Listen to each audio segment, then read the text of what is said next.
도덕천존의 무릉도원.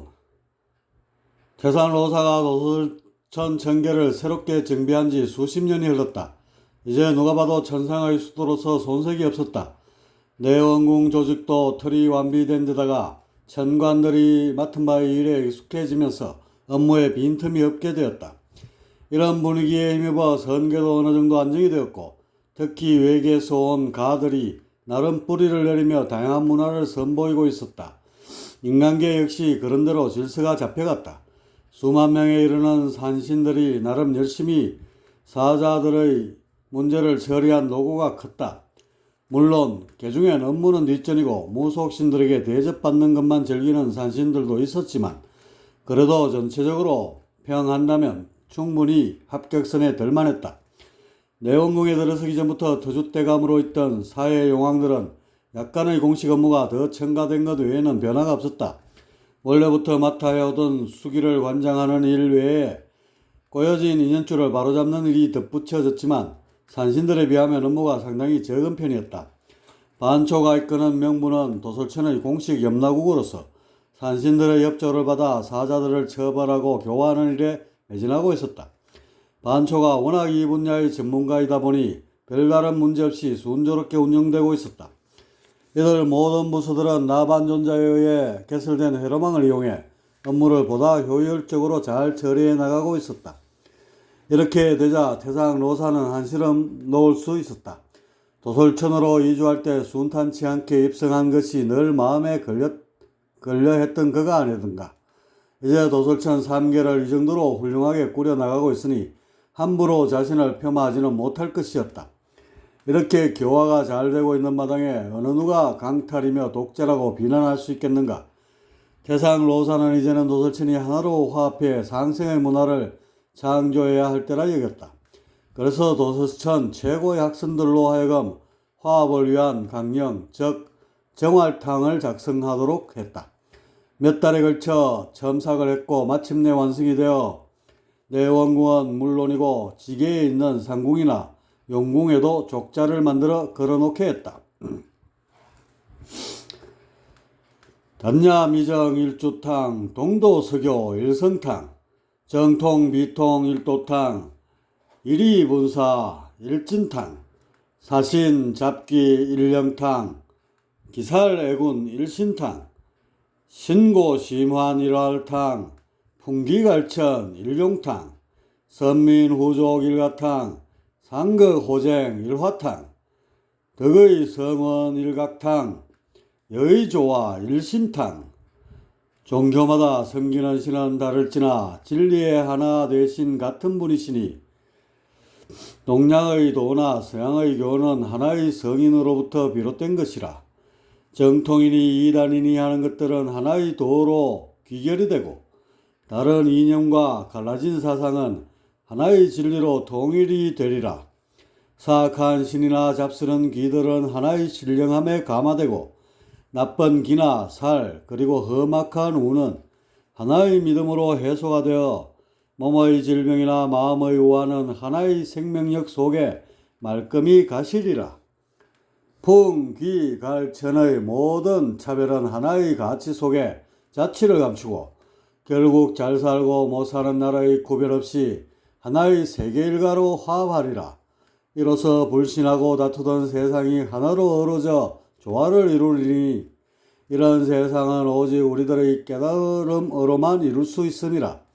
저마다의 마음속에 자리한 한 마음을 찾을 때 그 마음의 진리는 빛이 되어 온 누리를 사랑과 축복으로 길이 비추리라. 정활탕. 태상로사는 모든 일이 순조롭게 진행되자 별다른 걱정 없이 하루하루를 보내게 됐다.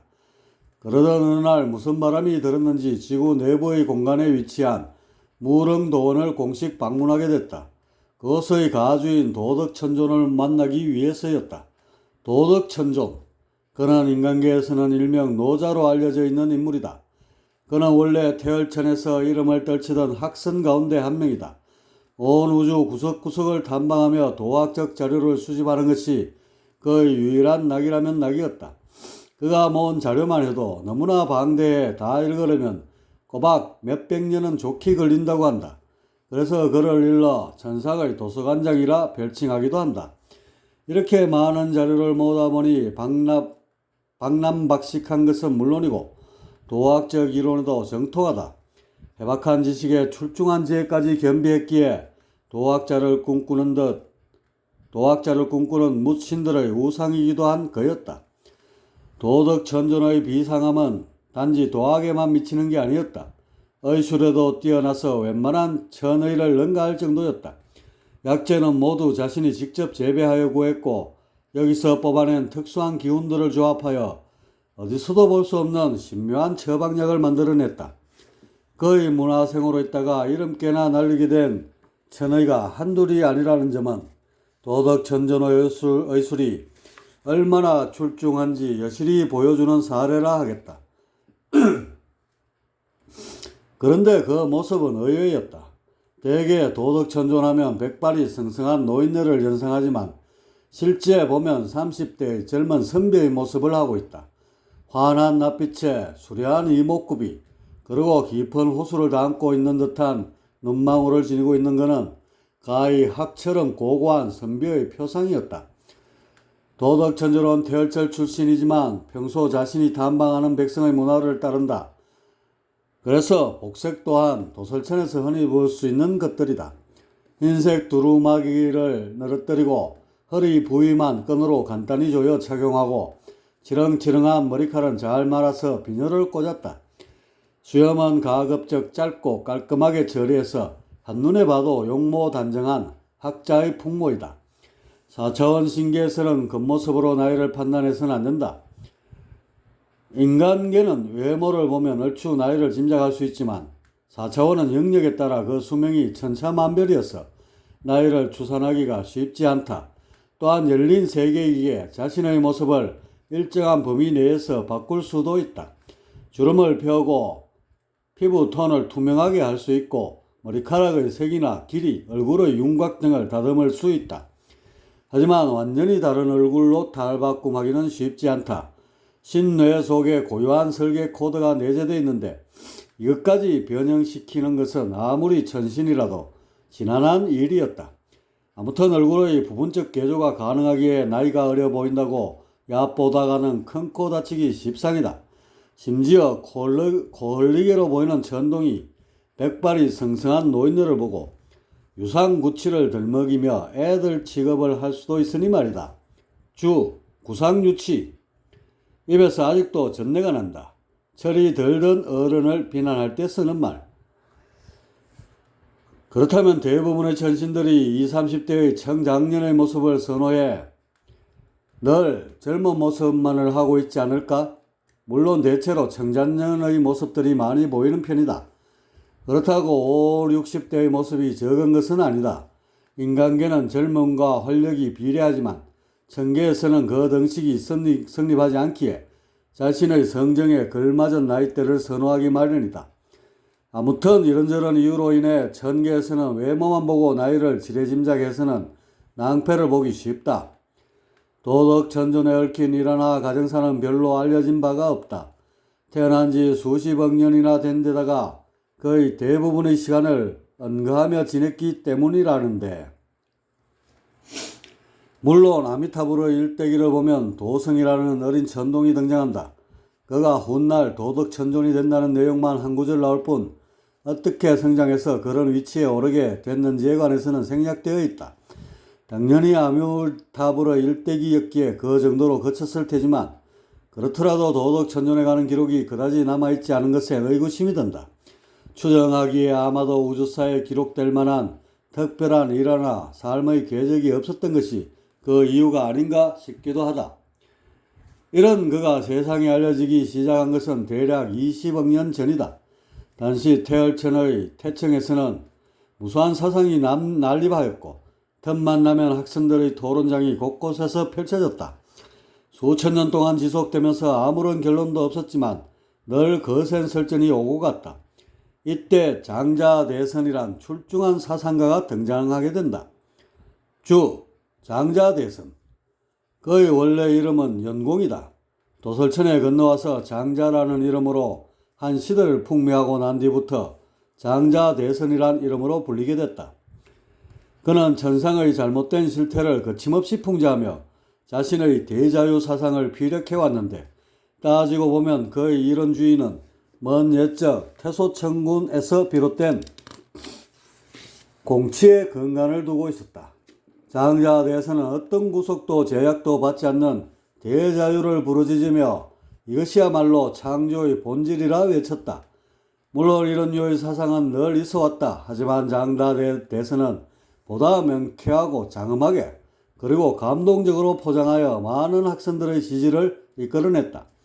세월이 흐름에 따라 제자만가의 사상들이 하나둘씩 수그러들면서 장자대선의 대자유론이 우세를 떨치기 시작했다. 이렇게 되자 한동안 수그러들었던 태소천군의 공치가 장자대선에 의해 부활하는 것은 아닌가 하는 생각마저 들게 했다. 대세가 장자대선으로 넘어갈 무렵에 혜성처럼 등장한 이가 있었으니 바로 도덕천존이다. 이때 이름은 도성이었고 그는 더 이상 어린 천동의 모습이 아니었다. 윤회를 한 차례 다녀왔던 것인지 수려한 청장년의 모습을 하고 있었다. 도덕천존은 생명이란 자유의지에 의해 저마다의 자귀를 지니고 있음을 주장했다. 생명 자체가 자귀이고 이것들이 모여 둥글어가며 자연을 이룬다는 것이다. 동물의 삶이란 것도 인간에 비해 자귀의 폭이 작을 뿐이지 결코 무의는 아니다. 장자대선의 말대로 자귀를 철저히 배제하라고 하면 이것은 생명으로부터 자유의지를 버리라는 것과 같게 되어 모순이 되고 만다. 이런 도덕천존의 주장은 옥상원성의 도치와 그 맥을 같이 하는 것으로 최소한의 자기는 오히려 생명이 지닌 존재가치를 보다 잘 실현하여 창조로 이어지게 한다는 것이다. 도덕천존은 이런 도치의 기본적 이론을 배경으로 삼고 그 위에 자연의 도와 생명의 덕을 합해 도덕의 사상을 들고 세상에 나왔다. 도덕천존의 도덕론은 충분한 설득력을 지니고 있었고 점차 많은 학생들의 입에 오르내리게 되었다. 이렇게 되자 장자대선의 대자유론은 한풀 꺾일 수밖에 없었고 결국 두 학생은 공개 설전을 치르지 않을 수 없게 되었다.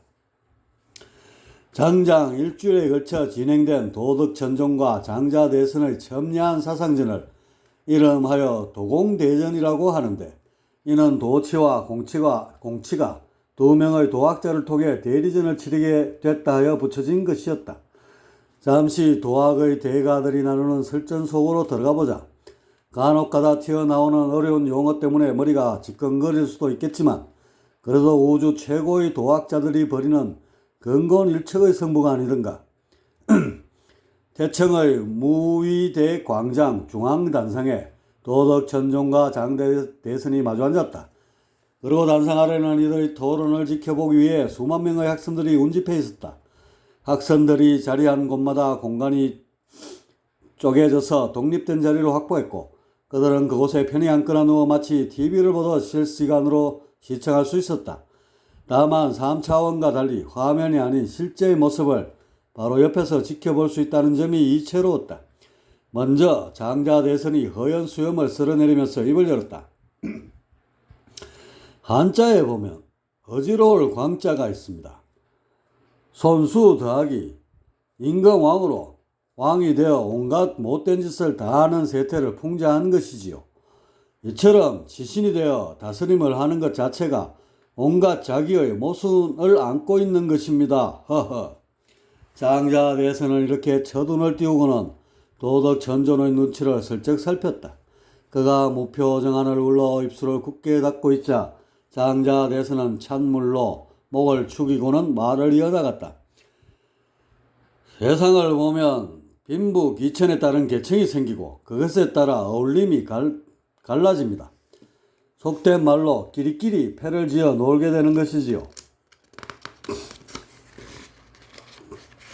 바로 이러한 패거리 문화가 생겨난 원인은 작금의 통치 형태인 도치에 있다 할 것입니다. 자고로 도가에서는 성사라 했는데 성사라 했습니다. 사사로울 사자, 사를 버려 사를 이룬다. 개체로서의 모든 욕심을 버릴 때 진정한 완성을 이룬다는 뜻이지요. 그럴진데 요즘 세상에 어느 누가 성사를 지킨다 할 수 있겠습니까? 모두가 사사로울 살을 채우려고만 하니 지금과 같은 모순된 세상이 되고 만 것입니다. 아니 그렇습니까? 도성로사님. 장자대에서는 도가의 성사론을 가장 먼저 들고 나왔다. 나를 버려 나를 완성한다. 이것은 도가의 위아론과 상통한다. 이것을 모든 사람들이 지켜나간다면 세상은 저절로 다스려진다는 뜻이다. 장자대에서는 성사도 이루지 못한 자들이 세상을 다스린다고 깝죽거리고 나서는 것 자체에 대한 불합리성을 강하게 토로하였다. 장자대에서님께서 훌륭한 지적을 하셨습니다. 장님이 길을 인도할 수 없듯이 성사를 이루지 못하고는 다스림을 할 수 없을 것입니다. 하지만 그것은 어디까지나 이상론입니다.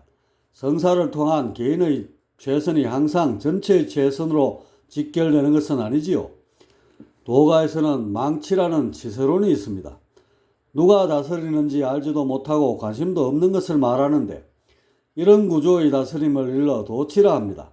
설령 치신들이 성사를 이루지 못했다 해도 도치를 지켜나갈 수만 있다면 무의자연의 도에 결코 어긋나지 않는 것입니다. 허허. 도덕천조론 장자의 성사론이 교과서적일 뿐 현실 논리와는 거리가 있음을 꼬집었다. 오늘날의 통치 원리인 도치가 여러모로 합당함을 돌려서 주장한 것인데 잠자코 있을 장자 대선이 아니었다. 그는 기다렸다는 듯이 일장연설을 열어놓기 시작했다. 화호불성 반류구자라는 말이 있지요. 호랑이를 그리려다 잘못 그려 개처럼 된다는 뜻입니다. 세상을 잘 다스려 보려는 도치의 의도는 알지만 결국은 손을 대지 않는 것만 못하게 될 것입니다. 자연스럽게 맺어지는 질서, 이것이 도가에서 주창하는 무의자연이 아니겠습니까? 그런데 지신들은 억지로 질서를 만들려고 합니다. 도치라는 명물을 세웠지만 그 이면을 보면 자기 투성이입니다. 억지로 질서의 틀을 세워 창조의 가능성을 줄이고 있는 것이지요.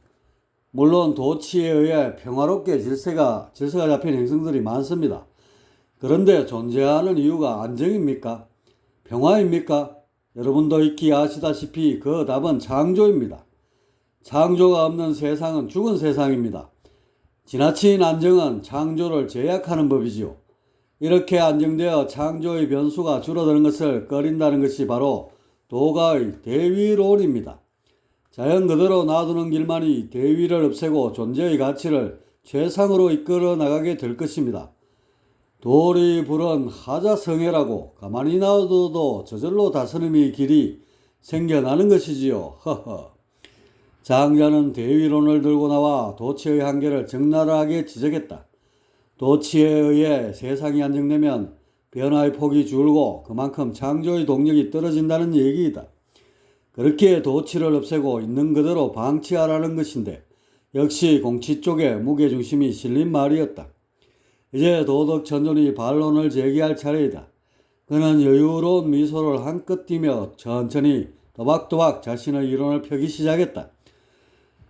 도가의 이상적 인간상이 무엇입니까? 갓 베어낸 통나무가 아닙니까? 자연 그대로는 아니지만 자연에 가장 닮은 인간인 것이지요. 이것은 무엇을 말합니까? 약간의 인공적 요소는 불가피하다는 뜻입니다. 이것마저 빼버리면 인간은 동물과 다름게 됩니다. 마찬가지로 세상의 질서 또한 최소한의 개입은 어쩔 수 없는 것입니다.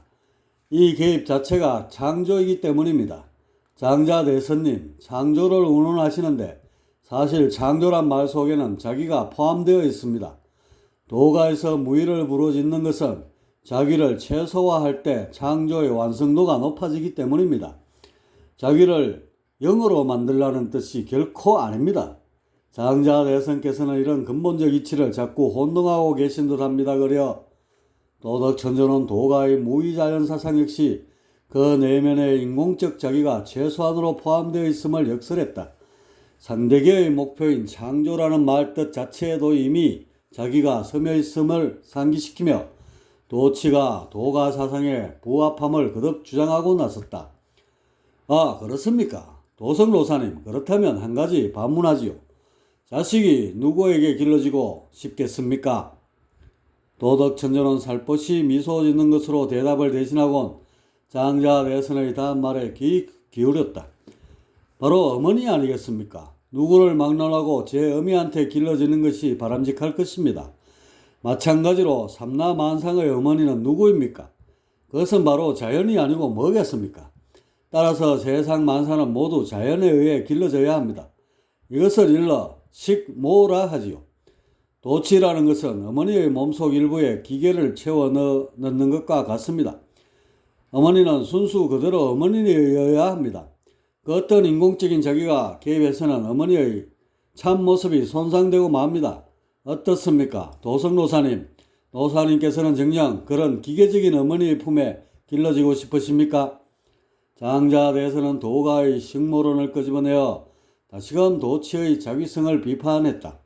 수만 명의 학생들이 지켜보는 마당에 이름도 처음 들어보는 신출력이 도덕천존에게 밀릴 수는 없는 노릇이었다. 장자대선님, 식모론을 모르는 바는 아니지만 어찌 엉뚱한 곳에 적용을 하시는지요? 그럼 한 가지 묻겠습니다. 우리들의 어머니는 과연 누구입니까? 천연 그대로의 자연입니까? 아니지 않습니까? 인간으로 태어난 순간 갓 베어낸 통나무 상태인 것입니다. 대선님 말씀은 베어낸 통나무를 다시 나무에 붙이자는 궤변으로밖에 들리지 않습니다. 혹시 들어보셨습니까? 도가의 장국론에 대해서 활대에 활주를 맬 때 전체적으로 힘의 균형을 맞추기 위해 넘치면 줄이고 부족하면 채우는 이치이지요. 이렇듯 세상 만사도 장군과 같이 조화를 이루며 살아야 합니다. 무조건 자연만을 강조해 한쪽으로 치우치는 것이 오히려 자연에 위배되는 것입니다. 도덕천존은 이번엔 도가의 장국론을 끄집어내어 자연과 인공의 적당한 조화를 들고 나왔다. 도성노사님의 말씀은 하나하나가 지혜가 넘칩니다. 장궁의 지혜로 세상을 다스린다. 허허, 지나가는 소가 웃을 일입니다. 도가에서 뭐라고 말합니까? 지혜로 다스리지 않으면 세상이 다스려진다고 하지 않습니까? 온갖 지혜를 짜내서 세상에 덧칠하지 말고 자연 그대로 내버려 두라는 말입니다. 이런 이치를 일러 작지라 하지요. 지혜로서 다스리면 단기적으로 효과를 볼 수 있지만 세월이 흐르다 보면 더 큰 혼란을 야기할 뿐인 것을요. 무의자연에 따르는 대순의 진리만이 세상을 가장 가치 있게 할 것입니다. 장자대에서는 작지와 대순의 폐를 꺼내 도덕천존의 장국론을 강하게 받아쳤다. 이처럼 장자대성과 도덕천존은 일진일퇴를 거듭하며 무려 일주일 동안 치열한 사상전을 벌였다. 하지만 그럼에도 결론이 나지 않았다. 그러자 도덕천존은 마지막 카드를 뽑아들 수밖에 없었다. 지금은 세상이 이렇게 안정되어 있기에 장자대성께서 더 높은 이상을 갈구하고 있는 것이지요. 질풍지경초라고 통치가 마비되어 혼란이 가중된다면 대성께서도 도치의 필요성을 절감하게 되지 않을까 생각합니다. 마지막으로 한마디만 더 하겠습니다. 도가의 사상 가운데 미명이라고 있습니다. 밝음을 일부러 드러내지 않는다는 뜻이지요. 사향은 바람이 불지 않아도 그 향기가 널리 퍼지는 법. 그럴진데 무슨 일로 억지로 바람을 일으켜 향기를 풍기려 하는가? 대선님의 주장은 바로 이러한 미명의 근간을 두고 있습니다. 그런데 인간이란 존재는 탄생하는 순간부터 자연과 맞설 수 있는 지혜를 타고납니다. 그래서 영장류라 부르지요.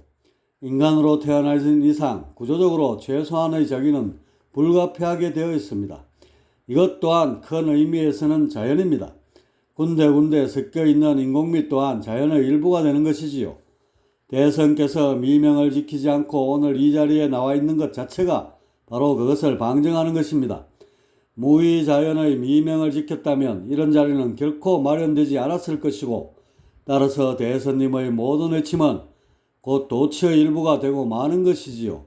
아니 그렇습니까? 주 질풍지경초 질풍이 불어야만 강한 풀임을 알 수 있다. 도덕천존은 장자대선의 허를 찌르고 들어갔다. 이 자리에 나와서 도학의 시비를 가른 것 자체가 그가 주장하는 무의자연과 모순된다는 주장이다. 흙탕물을 그냥 내버려 둬야 하지만 장자 대선은 자신의 뜻을 관철해 맑게 하고자 과감히 입을 열었다. 도학적 지혜를 총동원해 사상전을 치르고 있는 것 자체가 지금까지의 주장과 모순된다는 얘기였다. 장자 대선은 적잖은 타격을 받았는지 곧바로 말을 잇지 못했다. 한참을 생각한 후 드디어 입을 열었다. 도성 로사님의 설공, 즉 혓바닥, 설공께서 도통을 하셨나 봅니다. 허허, 내가 이 자리에 나와 도가의 핵심 사상을 주장하지 않으면 그 누가 있어 헤아릴 수 있겠습니까? 오로지 한 가지 사상으로 물들 게 아닙니까? 그래서 마지못해 나온 것인데 이것을 트집 잡는다면 더 이상의 토론이 무슨 의미가 있겠습니까? 장자 대선은 다소 격앙된 목소리로 도덕천존의 주장이 논점을 벗어났다고 지적했다. 하지만 도덕천존은 끌끌 웃으며 마지막 일침을 날렸다. 맞습니다. 너무나 정확히 잘 말씀하셨습니다. 대선님께서는 마지못해 이 자리에 나오셨지요. 그렇습니다. 도치란 것도 바로 마지못해 자기를 하는 것, 그 이상도 그 이하도 아닙니다. 이렇듯 도치는 무의자연의 일부입니다. 우리 도가의 통치 강령에 정확히 부합하는 것이지요. 허허허.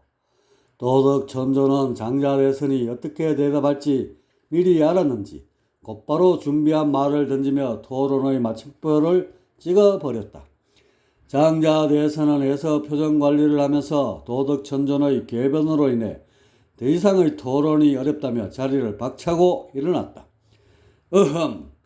수공이 천하치라고 팔짱을 끼고 있어도 천하가 잘 다스려지는 것을 내가 괜한 꿈을 꾸었나 보.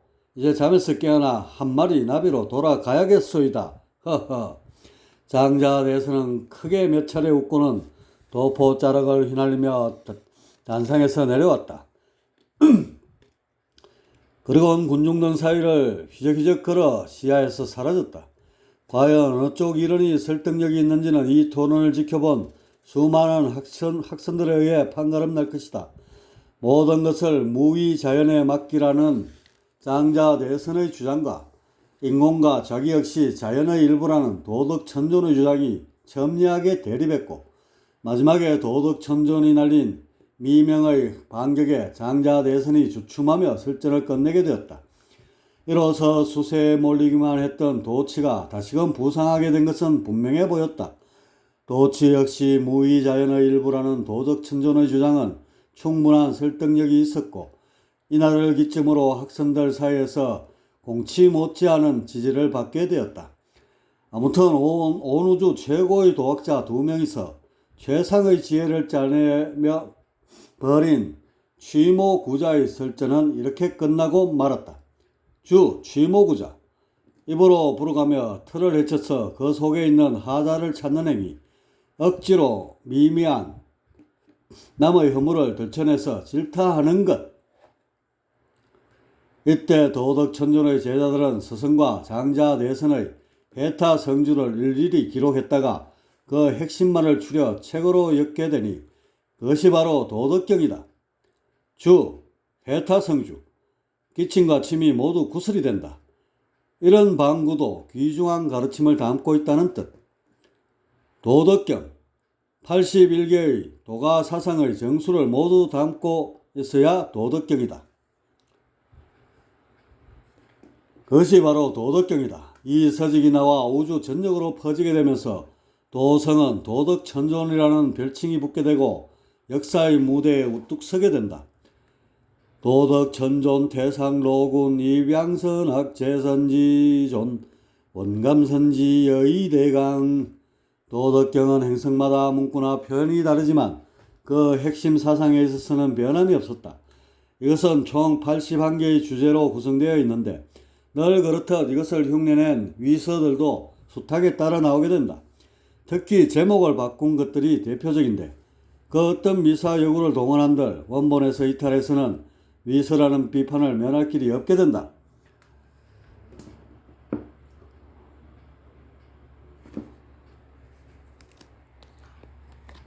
도덕천전의 81개 주제.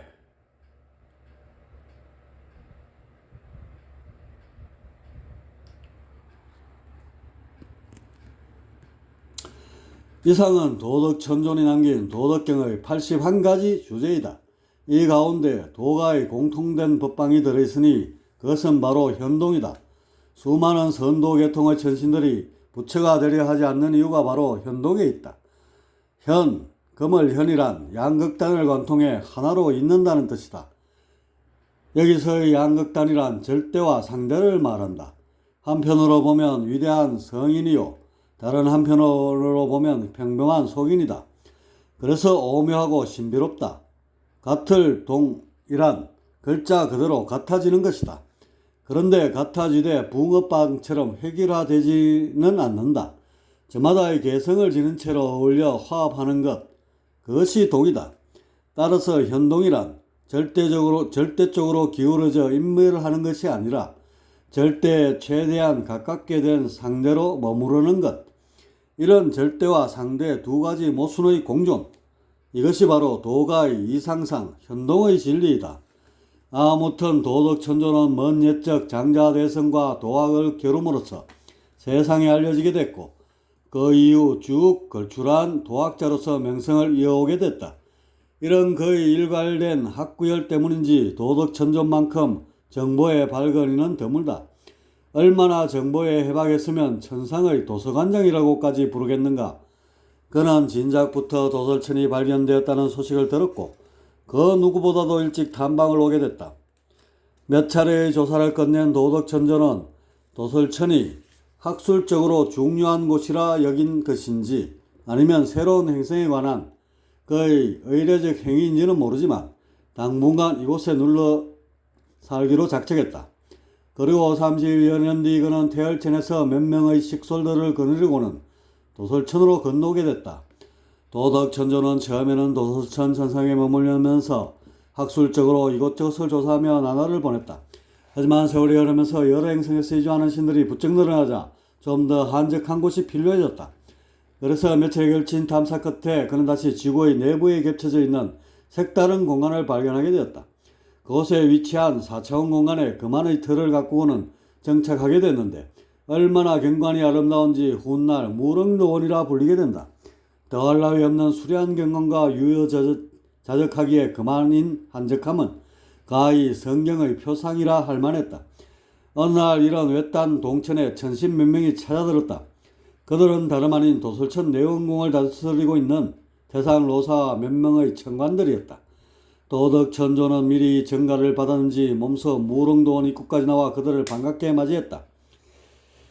어서 오십시오, 상제님. 상제라는 호칭, 태상로사는 내원궁의 관료가 아닌 다른 천신에게서 이런 호칭을 듣는 것이 처음이었다.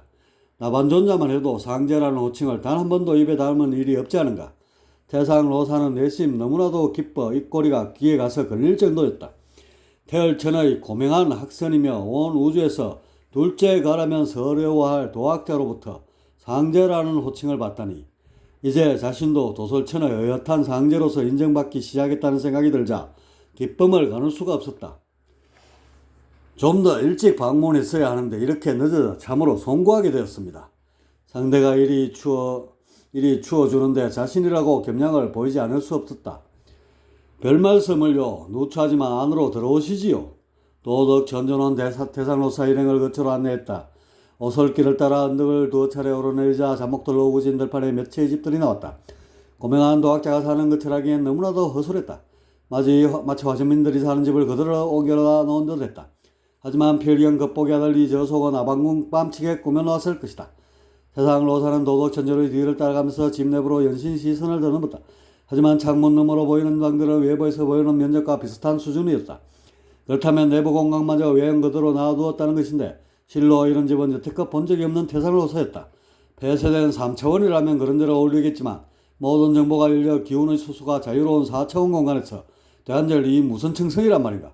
좁고 누추한 곳에 기거해야만 그놈의 명예가 높아지는 것도 아닌데 무슨 연유로 불편을 자청하는지 모를 일이었다. 태상로사는 이런 생각을 읽었는지 도덕천조는 집안 구석구석을 안내하고는 자족의 웃음을 흘리며 한마디 하였다. 큰 대자로 넣을 공간에 서한 하나 넣으면 족한 게 집이 아니겠습니까? 허허. 듣고 보면 틀린 말은 아니었다. 하지만 아무리 그렇더라도 발만 뻗을 수 있다고 집이라 하기엔 다소 무리가 있었다. 투박하고 검소하신 듯합니다. 사실 잠이란 것도 인간들처럼 시시때때로 자는 것도 아니고 거의 대부분의 시간을 자연 속에 묻혀 지내다 보니 집에 신경을 덜 쓰게 된 것 같습니다. 허허. 도덕 천전원 이리 말하고는 뒷돌로 걸음을 옮겼다. 오솔길 좌우엔 온갖 화초가 줄지어 넘실댔고 후원에 이르자 오묘한 향기를 풍기는 약초들로 가득했다. 그 뒤로는 잡목이 숭숭 솟아오는 흙들이 파도처럼 일렁이며 이어졌고 그 뒤로는 기암괴석을 청청히 박아넣은 악산이 병풍처럼 둘러쳐 있었다. 배경만 좋으면 뭐하겠는가. 집에 대한 미련이 있었는지 태상로사는 속으로 감상평을 꺼냈다. 마당엔 마땅히 앉을만한 의자 하나 없었고 후원거석에 놓여있는 남루한 평상이 전부였다. 도덕천정과 태상로사는 평상으로 가서 걸터앉았다. 이때 신농이라 불리는 시종 한 명이 따뜻한 물이 담긴 닭이를 내어왔다. 그리고는 주변에 심어져 있는 약초를 아무것이나 한 움큼 캐서 닭이 속으로 넣었다. 순간 현묘한 향이 모락모락 피어올라 주변을 거하게 적셨다. 그 향이 얼마나 황홀하든지 태상로사는 이미 술독이라도 비운 것처럼 몽롱해졌다. 도덕천존이 이런 거의 낯빛을 살피면서 차를 한 잔 가득 따랐다. 상제님, 이곳까지 오셨는데 대접해 드릴 만한 것이 없고 그저 차 한 잔 올립니다. 도덕천존이 두 손으로 공손히 찻잔을 잡아 태상로사 앞에 놓았다. 태상로사는 향기에 취한 정신을 가다듬고 찻잔을 들어 올렸다. 찻잔이 코끝에 다가올수록 기분이 묘해지는 게 야릇했다. 태상로사는 감노색 찬물을 쉬지 않고 벌컥벌컥 들이치켰다. 보통은 천천히 음미하며 마시는데 이 차를 그렇게 마셨다가는 자칫 정신줄을 놓을까 염려됐던 것이다. 목구멍으로 찬물이 넘어가자 온몸의 기운이 단전에 집중되더니 이내 기맥을 따라 전신으로 퍼져나갔다. 그러면서 사방팔방으로 바늘로 쑤시는 것처럼 막힌 기맥을 사정없이 찔러대더니 이내 펑 하고 뚫리면서 기분이 날아갈 듯 상쾌해졌다. 아, 익히 차에도 일가견이 있다고 듣긴 했지만 이 정도일 줄은 미처 몰랐습니다. 제가 25억년을 살면서 이렇게 좋은 차는 처음입니다. 허허. 태상로사는 차향에 취해 시흥이 돋았는지 적석에서 한 수 얽기 시작했다. 무릉도원에서 마시는 한 잔의 차. 선향이 하늘하늘 피어오르며 구름이 되네. 호련히 나타난 봉황이 경계를 뚫고 날아오르니 막힌 혈이 뚫리며 속세의 시름을 씻어내누나. 멋진 시입니다. 차향보다 문향이 더욱 진하게 풍깁니다. 허허. 그저 졸작일 뿐입니다. 사실 제 차는 그저 평범할 뿐입니다. 5년 전쯤엔가 옥경을 방문한 적이 있었지요.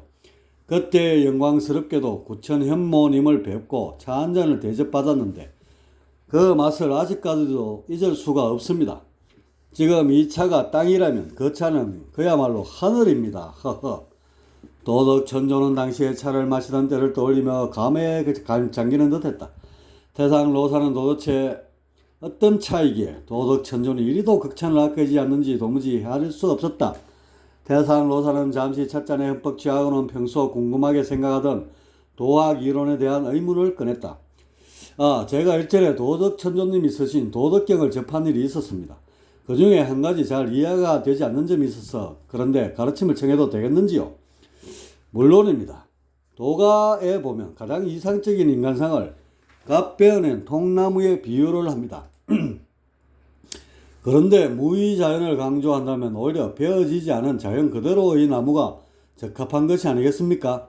농만창전 초부재라고 푸른 풀이 창 앞에 가득 우거져 있어도 베어내지 않고 자연 그대로 둔다는 말도 있지 않습니까? 허허. 태상로사는 평소에 의아하게 생각하던 점을 이참에 풀어야겠다고 생각했다. 좀 길게 설명해도 되겠습니까? 자세히 말씀해 주신다면야 제가 더욱 고마울 따름이지요. 도덕천존은 찬물을 살짝 입술에 적시면서 향기를 음미하고는 천천히 입을 열었다. 왜 도가에서는 갓변한 통나무를 이상적인 인간상으로 보는 것일까요? 상제님의 말씀처럼 이왕이면 베어내지 않은 나무가 더 무의자연에 가까울 것입니다. 그런데 상제님, 만일 도가의 이상적 인간상이 베어지지 않은 나무라면 어떨까요? 글쎄요, 자연 그대로의 인간이라면 문명 이전의 원신을 말하는 걸까요? 대상 로사는 확신이 서지 않는다는 듯 고개를 갸웃하며 대답했다. 바로 그렇습니다. 자연 속에서 아무런 가식도 없이 발가벗고 뛰노는 원신을 가리키게 됩니다. 도가는 결코 인간의 동물화를 바라지 않습니다. 그래서 나무가 아닌 베어낸 나무를 재창하는 것이지요. 아, 그렇군요. 대상 로사는 고개를 끄덕이며 이제야 알겠다는 표정을 지었다. 나무가 베어진 순간 100%의 자연은 아닙니다. 따라서 인간은 완벽한 자연일 수가 없는 것이지요. 그런데 어떤 인간일까요? 바로 자연에서 갓 베어낸 인간입니다. 자연의 냄새가 물씬 풍기는 자연의 맛이 그대로 살아있는 인간인 것입니다. 이런 자연과 닮은 인간을 갓 베어낸 통나무에 비유하는 것이지요. 허허, 설명을 듣고 나니 속이 다 후련합니다. 베어내서 오래된 인간들은 자연의 냄새가 없고 삭막하게 되겠군요. 그런 인간들이 싫어 도가에서는 속세를 등지고 언둔을 택하는 것이겠고요. 허허. 인공적인 것이 싫어서라기보다는 도가의 취향이 무위자연 쪽에 비중을 두는 것이지요. 허허. 그런데 도덕천조님, 자연의 냄새가 물씬 나는 인간, 듣기에 따라서는 다소 모호할 수도 있지 않겠습니까? 학경수장 당지적비라고 학의 다리가 길다고 자른다면 얼마나 슬프겠습니까?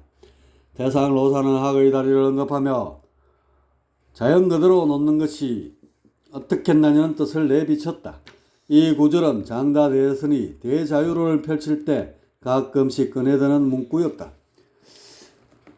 그렇다면 자연이 무엇인지부터 아셔야겠습니다. 상제님께서는 자연이 뭐라고 생각하시는지요? 태상 로사는 갑자기 자연에 대해 정의를 내리려니 말문이 콱 막혔다. 자연이라면 인공적 자기가 배제된 순수한 경관을 말하는 것인지 아니면 우주 삼라만상을 그냥 자연이라 지칭하는 것인지 통 분간이 안 되었다. 태상 로사가 이리저리 머리를 굴리며 자연의 정의를 찾고 있자 이런 그의 심정을 아는지 도덕천존이 고개를 가로저으며 입가에 웃음을 띄었다. 상제님, 자연이란 조각난 만물을 이어붙인 전체를 말합니다. 통합적 구조지요. 인간이 왜 자연에서 격리된 줄 아십니까?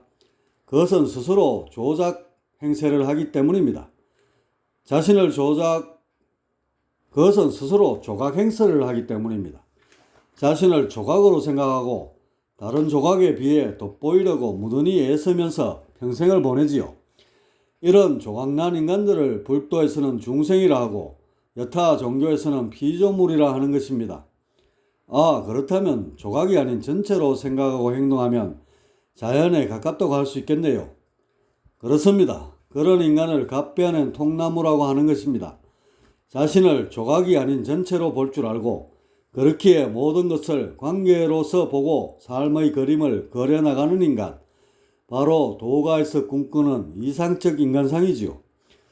참으로 멋진 인간상입니다. 그런데 현실에서 그런 인간이 되기란 쉽지 않을 듯합니다.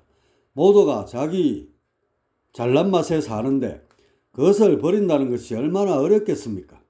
태상 로사는 도가적 이상상에는 수긍이 갔지만 현실적 교화법으로서의 실효성에는 여전히 의문이 들었다. 도덕천조는 태상 로사의 표정을 유심히 살피며 다음 말을 이어나갔다.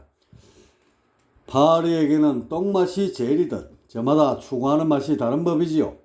그렇듯 조각에게는 조각의 맛이 최고입니다. 조각에게 전체의 맛을 설명해 줘도 그저 맹물로밖에 느낄 수가 없지요. 그래서 중생들은 평생 조각으로 머물다가 허망하게 소멸되고 마는 것입니다. 도덕천조님, 그렇다면 그런 조각에게 어떻게 전체의 맛을 알려줄 수 있겠습니까? 전체의 맛, 그것을 도가에서는 체약이라 합니다. 불도에서는 정관, 용화선에서는 화연이라 부르지요. 호칭이야 어떻든지 외계와의 공명을 통해 자신이 조각이 아님을 느끼게 해주면 곧바로 전체의 맛을 보게 됩니다. 한번 맛보면 다시는 조각으로 돌아가려 하지 않게 됩니다. 그래서 이때부터 진정한 구도행이 시작되는 것이지요. 전체의 맛을 제대로 음미하려는 일체의 노력, 이것을 수행이라 하는 것이고요. 허허. 전체의 맛이라 어떤 맛인지 저도 궁금합니다. 천신으로 오랜 세월을 살아온 태상로사가 어찌 전체의 맛을 모르겠는가마는 그는 진짓 입맛을 쩝쩝 다시며 다 모르는 척했다. 아마 이리 나와야 도덕천진이 보다 상세히 도학 보따리를 풀어놓지 않을까 생각하는 듯했다. 전체가 되면 구조가 짜이고 요소마다 관계를 이루며 변화를 창출하게 됩니다. 에너지 흐름이 극대화하면서 새로운 변화와 질서, 즉 창조를 이루게 되지요. 여기서 재미와 가치, 보람이 흘러나오게 되는데 이 맛을 일러 바로 전체의 맛이라 하는 것입니다. 창조에서 저절로 우러나오는 것이라 실로 맛 중에는 최고의 맛이겠습니다. 그려 허허. 태상로사는 도덕천전의 설명을 통해 도가에서 최고로 치는 삶에 대해 보다 정확히 정리할 수 있었다. 그것은 인간이 지닌 개체적 한계를 넘어 전체와 어우러지면서 이루어지는 무의자연의 삶이다.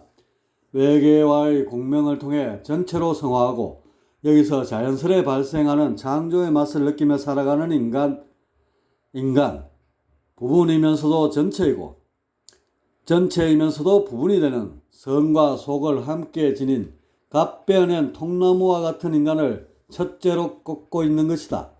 태상로사는 말이 나온 김에 미천을 뽑으려는 것인지 이후에도 여러 차례 도가 사성에 대해 물어왔고 도덕천조는 그때마다 명확한 결론을 내려주었다.